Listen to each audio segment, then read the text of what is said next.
In the summer of 1970, Kana, an 8-year-old girl from Tokyo, and her parents traveled to the small town of Aya in Miyazaki Prefecture to visit her grandparents. They had a small house and a large property which Kana reveled in running around and exploring the lush green and overgrown countryside. Kana's parents had left her in the care of her grandparents as they tended to some commitments in the city of Miyazaki itself, which Kana did not mind at all. She loved the freedom of being in the wide open spaces outdoors and would disappear for hours into the surrounding forest. It was on the second day her parents were gone that Kana had her first unfortunate encounter with Hachishaku-sama, the 8-foot-tall lady. Kana was just inside the edge of the forest, happily collecting rocks to take back as souvenirs, when she heard a disturbing sound. Po, po, po, po. It whispered in a deep masculine voice. Kana looked up towards the source of the sound and froze in fear when she saw a huge woman dressed in all white, with hair as black as a raven, a cold grey face with an unsettling smile, and a huge hat that cast a shadow all the way down her long, 8-foot-tall frame. Kana and the woman locked eyes briefly as Kana tried to find her voice to call out, but she could barely breathe, let alone make a sound. Then the woman backed away and disappeared into the dark shadows of the forest behind her.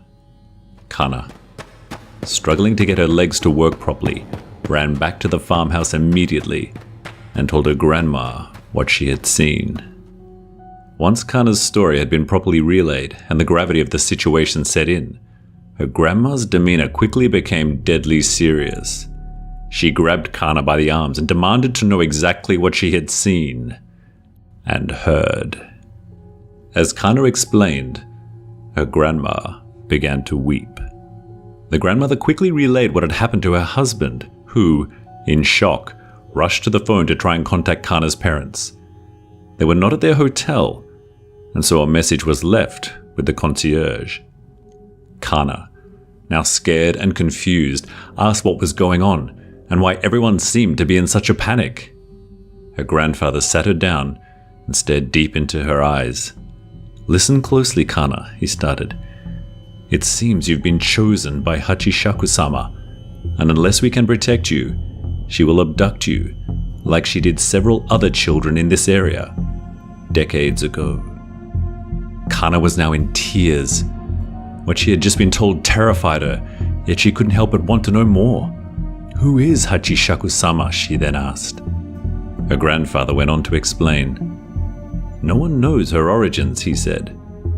"Only that this 8-foot woman selects her victims by quietly approaching them, then chanting a po, po, po, po sound before retreating. Within a few days, that person will disappear." She was supposedly captured by some local monks who imprisoned her in an old shrine by placing a Jizo statue at north, south, east, and west points of the ruins. It appeared, however, that somehow Hachishaku-sama has escaped. Kana was then taken into the most secure room in the house. The windows were boarded up, and small balls of pure salt were placed in each corner of the room. "You must not leave this room, not under any circumstances," her grandmother strictly instructed. "Never?" Kana's voice trembled. "Not until your parents return to take you home," she replied. "Then I'll be safe?" Kana asked. "Yes," her grandmother sighed as her gaze dropped to the floor. "Then you'll be safe. However, you can never ever return to Miyazaki." Kana began to cry as her grandmother left the room. "Don't leave me," she wailed. Her grandma explained that she could not stay within the room, and for Kana to be sure to lock the door once it was closed. Night fell over the countryside, and Kana, alone and cold in the dimly lit room, sobbed quietly, wondering when her parents would return to take her home. Several hours into the cold night, she heard her grandfather call out to her, "Kana, are you okay? If you're scared, I can come in to keep you company. You don't have to be all alone. Open the door," he said. Kana leapt up and moved over to the door to unlock it, but then was overcome with an icy chill as she approached and realized that something was wrong. Her grandfather's voice was somehow different. "Open up," the grandfather asked again. "It's safe now." Kana looked to her side, and she could see the salt in the bowl slowly turning black as she heard the sound, pull, pull, pull, pull, emanating from the other side of the door. She backed away into the center of the room and cried uncontrollably for the rest of the night. Morning eventually arrived, and so did Kana's parents, who quickly took her into their arms and into their car. They exited Miyazaki immediately, sadly, never to return. Once back in Tokyo, Kana kept in touch with her grandparents, and she felt an eternal sorrow that she would never be able to visit them again, and that they were too elderly to travel. This sorrow was even further amplified when several years later, her grandfather passed away, and she was unable to attend his funeral.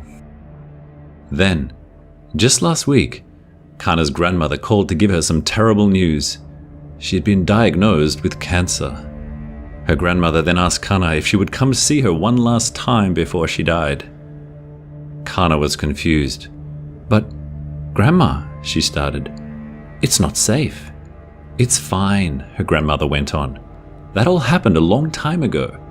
You're all grown up now. I'm sure it will be fine." "Are you sure?" Kana asked.